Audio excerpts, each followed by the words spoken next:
नमस्ते बच्चों।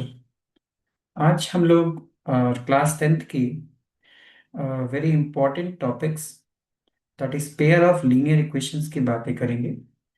Pair of linear equations में होता क्या है, कैसे उसमें अच्छे मार्क्स आएंगे, इससे रिलेटेड हम बात करते हैं।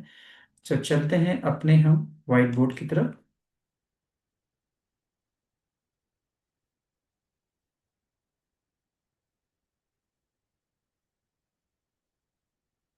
तो बच्चों, आपको मेरा व्हाइट बोर्ड दिख रहा होगा।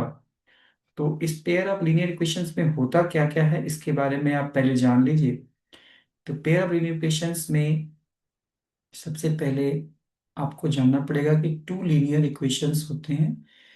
b1x plus a1x plus b1y plus c1 equals to 0, equation number 1। a2x plus b2y plus c2 equals to 0, दो इक्वेशन होता है। सबसे पहले ये जानना है कि दो इक्वेशंस होता क्यों है। एक्चुअली जब आप एक्स वाई का जब आप वैल्यूज निकालेंगे, तो सिंगल लीनियर इक्वेशन जब आपके पास दो वेरिएबल्स होता है, तो दो वेरिएबल्स में आपके हमेशा इसके आंसर्स जो है वेरीज करेंगे। जब एक्स को आप बढ़ाएंगे तो वाई बढ़ जाएगा, वाई बढ़ाएंगे तो एक्स घट सकता है। इसमें क्या होता है, एक दूसरे पर डिपेंडेंट होता है, आपको फिक्स वैल्यू नहीं मिलने वाली। तो अगर आप if you want to find the exact value of X and Y, तो you should need to equations. ठीक है। तो दो इक्वेशंस में हम x और y की वैल्यू निकालेंगे। कैसे निकालते हैं इसके पूरे हम तरीके सीखेंगे। तो इसमें सबसे पहला क्या है कि आपको ये पता होना चाहिए कि ये इक्वेशन आखिर में आपका इससे आपका आंसर आएगा भी या नहीं आएगा। तो इसके कुछ कंडीशंस हैं, वो कंडीशंस एग्जाम में इससे एमसीक्यू के क्वेश्चंस आते हैं। इसको पहले कंडीशन समझ लीजिए, कंडीशंस क्या होता है। तो फर्स्ट कंडीशन ये होता है कि ए वन, अगर आपका a1/a2 b1/b2 इक्वल नहीं होता है, तो इसका मतलब है कि इक्वेशन के यूनिक सॉल्यूशंस होंगे। यूनिक यूनिक सॉल्यूशन का मतलब ये होता है कि x और y का आंसर जो है वो आएगा।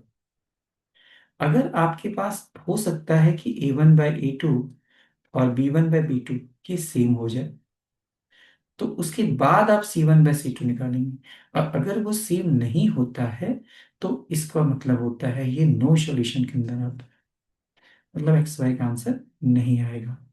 और नंबर थर्ड है कि अगर a1/a2 और b1/b2 और c1/c2 तीनों का तीनों सेम आ जाए, तो आप समझ जाइए कि इसके इनफाइनाइट सॉल्यूशंस होंगे।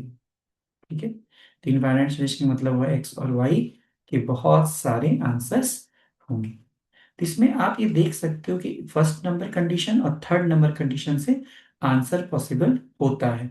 तो अगर आंसर पॉसिबल होता है, इसका मतलब है कि फर्स्ट और थर्ड कंडीशन को हम कंसिस्टेंट सॉल्यूशन बोलते हैं। Consistent solution. तो कभी भी कंसिस्टेंट की बात आएगी, कंसिस्टेंट का मतलब होता है जिससे आंसर पॉसिबल है, वो कंसिस्टेंट होता है। जिसका नहीं आता वो नॉन नॉन कंसिस्टेंट के अंदर आता है। ठीक है। तो अनकंसिस्टेंट के अंदर ये आएगा और ये आपका कंसिस्टेंट के अंदर फर्स्ट और थर्ड आएगा। अब हम आगे बात करते हैं कि आखिर हम इस क्वेश्चन को सॉल्व कैसे करते हैं। तो सॉल्व करने के लिए आपके दो मेथड है। फर्स्ट मेथड है ग्राफिकली मेथड। ग्राफिकली आपको जानना पड़ेगा। और दूसरा मेथड है एल्जेब्रिकली मेथड। एल्जेब्रिकली मेथड लिखिएगा कि आपको दोनों के बारे में जानने की जरूरत है। देखिए, ग्राफिकली मेथड क्या होता है। ग्राफिकली मेथड ऐसा है जिसमें कि आपको जितने हमने ऊपर कंडीशंस बताए, उस सारे कंडीशंस में आप ग्राफिकली को दिखा सकते हो। जैसे कंडीशन नंबर 1 था हमारा यूनिक सॉल्यूशन। क्या था कि इफ a1/a2 और b1/b2 सेम नहीं होगा, तो वैसे कंडीशन में a1/a2 और b1/b2 सेम नहीं होता है, तो यूनिक सॉल्यूशन में दोनों ही लाइन एक दूसरे को इंटरसेक्ट करता है।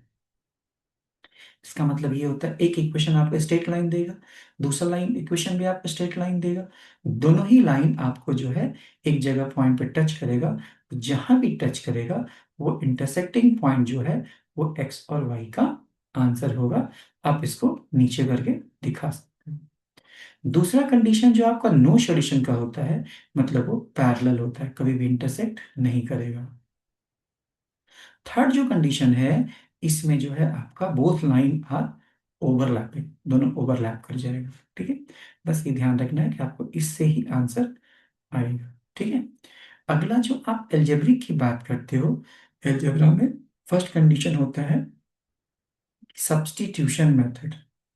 सब्स्टिट्यूशन मेथड में क्या होता है कि आपके पास जो इक्वेशन दिया है, लाइक 2x + 3y + 4 = 0 और x - y + 5, ऐसा कोई क्वेश्चन दिया हुआ है, तो आप ध्यान रखिएगा कि एल्जेब्रिकली मेथड जो आप लगाओगे, वो मेथड सिर्फ और सिर्फ यूनिक सॉल्यूशन में ही पॉसिबल है। मतलब if a1/a2 does not equals to b1/b2 है, तो ही आप इसको बना सकते हो। इसको बनाने का एक मेथड तो सब्स्टिट्यूशन मेथड है, वर्ड से ही पता चल रहा होगा, सब्स्टिट्यूट करना है हमें। तो करना क्या है, आप देख लो, ये इक्वेशन 1 है, ये इक्वेशन 2 है, देख लो पहले ये यूनिक सॉल्यूशन है कि नहीं। तो 2/1 है, 3/1, इसका मतलब यूनिक सॉल्यूशन है। इससे आप x की वैल्यू निकाल लो, x कितनी होगी, y - 5। इस y - 5 को क्वेश्चन नंबर 1 में आप पुट कर दो।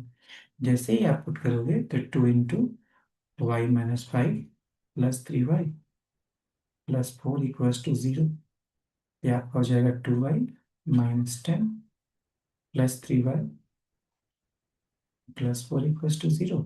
सो 5y + 2 हो जाएगा आपका 10 - 4 6 -6 हो जाएगा, y की वैल्यू हो जाएगी 6/5। तो इजीली आप देखो, हमने निकाल दिया y की वैल्यू, y की वैल्यू यहाँ पुट कर दीजिए, आप x का वैल्यू आ जाएगा। तो ये था सब्स्टिट्यूशन मेथड। एक होता है आपका एलिमिनेशन मेथड। एलिमिनेशन मेथड में क्या होता है, वर्ड से ही पता चल रहा है, हमने बहुत बार ये वर्ड सुना होगा, एलिमिनेटर राउंड, आईपीएल में सुना हो। तो एलिमिनेटर, वहीं से एलिमिनेशन मेथड्स को, वर्ड्स को समझिए कि आपको एलिमिनेट करना है, एक्स वाई को एलिमिनेट करना है। तो यहाँ पे पहले आप चेक करेंगे कि वो यूनिक सॉल्यूशन है या नहीं। तो आप देखो, मैंने एक इक्वेशन दिया है, आप देख सकते हो, इसको आपको एलिमिनेट करना है। तो एलिमिनेट करने से पहले आप जिसको भी एलिमिनेट करना चाहते हैं, उसको पहले आप इक्वल करेंगे। यहाँ पे क्या ये दोनों इक्वल है, नहीं है, इक्वल नहीं दिख रहा है।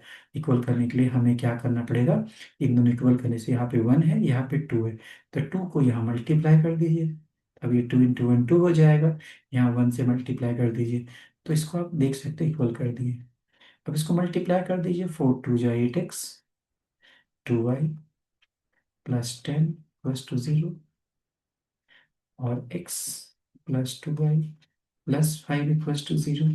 आप जिसको एलिमिनेट करते हैं, उसकी साइन देखते हैं। साइन क्या देखते हैं, अगर दोनों की साइन अलग अलग, सेम सेम है, अलग अलग है, इसका मतलब इसको एडिंग करना है। एडिंग करने से कैंसिल हो जाएगा। अगर ये सेम साइन होगा तो हमको सब्ट्रैक्ट करना पड़ेगा।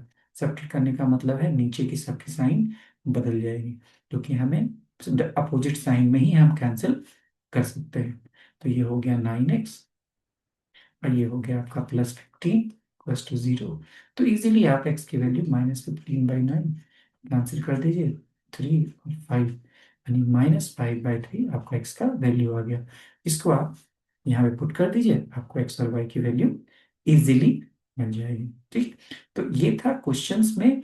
क्वेश्चंस आता है ऐसा, आपको सबसे पहले कंसेप्ट जानना है, और कंसेप्ट जानकर ही आप क्वेश्चन में आंसर अच्छा नंबर ला सकते हो। तो एनसीईआरटी के क्वेश्चंस आप बनाइए इसमें, है ना, और एनसीईआरटी बनाएंगे, इसमें आपको ग्राफ के क्वेश्चन जरूर देखिएगा।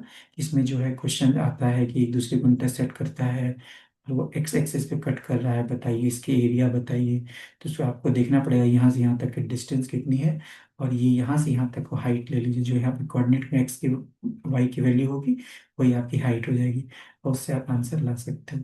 बहुत इजी चैप्टर है, बहुत कंसेप्टेबल चैप्टर है, बहुत अच्छे से मार्क्स इसमें आ सकता है। आई होप कि आपको अंडरस्टैंडिंग समझ में आया होगा कि इसमें चैप्टर में करना क्या होता है। पहले आपको इसमें जानना पड़ेगा प्रॉपर्टीज क्या होता है, किस तरह से आप प्रॉपर्टीज को आप समझ पाएंगे, यूनिक सॉल्यूशन क्या होता है, नो सॉल्यूशन क्या होता है। ठीक है, और एक बार जिस जब भी अलजेब्रा मेथड लगाइएगा, अलजेब्रिक मेथड, तो ये ध्यान रखिएगा कि वो आपका हमेशा यूनिक सॉल्यूशन में ही क्वेश्चन हो, तभी वो बन पाएगा। ठीक है। आई होप कि आपको समझ में आया, नहीं आया हो तो आप मुझे कमेंट करिए। ठीक है, थैंक यू।